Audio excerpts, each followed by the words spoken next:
Je trouve très important que à cette COP 28, on parle du premier grand mécanisme de l'accord de Paris. Et je suis particulièrement heureuse de le faire avec un média chinois parce que la Chine a été très importante dans la construction de l'accord de Paris.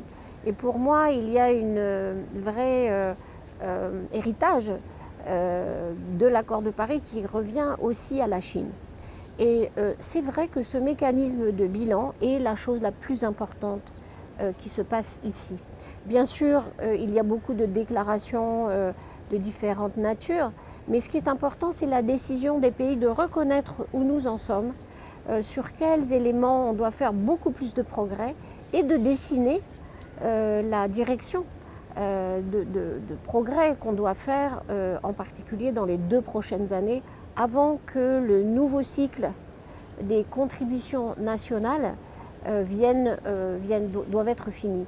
Et vous savez, c'est ça le cœur de l'accord de Paris. On a des grands objectifs, mais on sait que ces objectifs sont difficiles à tenir.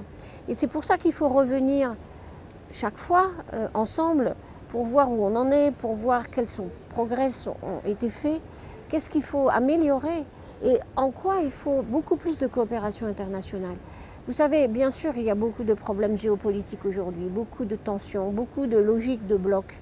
Mais malheureusement, enfin, en tout cas, le climat n'est pas du tout concerné par la logique de bloc. Il faut une action internationale. Et le multilatéralisme, dans le cas du climat, c'est la seule solution. Et c'est pour ça que le rôle de la Chine est très important, à la fois comme la politique nationale, mais aussi pour arriver à des bonnes décisions à cette COP.